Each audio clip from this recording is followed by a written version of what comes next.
Treasurer of the United Kingdom Jewish Board of Deputies, a key Jewish group in Britain, has resigned. Lawrence Brass stepped down due to a ban on criticizing Israel over issues like the treatment of Palestinians in the occupied territories. Brass has said that he had been bursting to criticize authorities in Tel Aviv for 6 years. Brass, who has been elected twice as treasurer, added that he could not, quote, contemplate another 3 years of not being able to speak freely. The senior figure in Britain's main Jewish group added that it is more important for him to stick to his principles and beliefs rather than seeking office.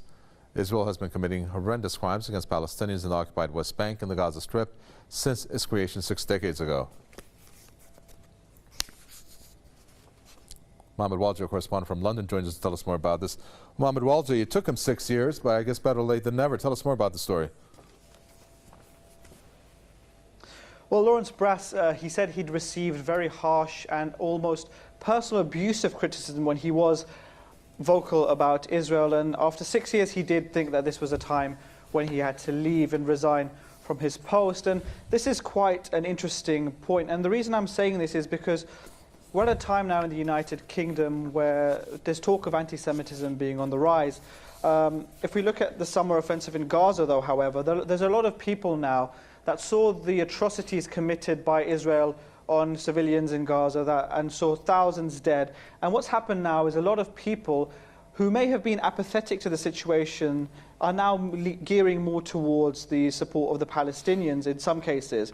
And another reason for that is there's a lot of rhetoric actually by pro-Israeli, by supporters of Israel. I heard myself one instance of a Conservative member of Parliament that actually said that the majority of civilians killed in the Gaza offensive were probably terrorists because of their age group being between 18 and 24.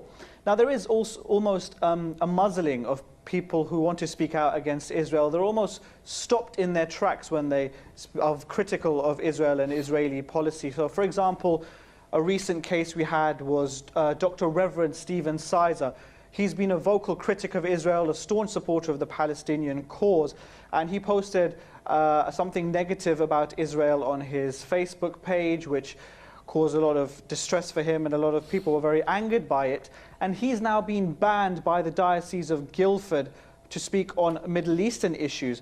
Now, regardless of whether the article posted on his page was correct or incorrect, that's not the point. The point is that someone who was vocal in their criticism of Israel was banned on speaking simply because they were critical of Israel. And one of the reasons for that also is if we look at the upper echelons of society, the upper echelons of government, when you speak negatively about Israel, you become a social pariah and your progression is halted. We also had recently on a BBC flagship programme, Question Time, the MP George Galloway was receiving quite a lot of abuse and almost blamed for anti-Semitism in the United Kingdom. And there wasn't much done to prevent, there wasn't much support of him on that programme. In fact, he just received a lot of negativity.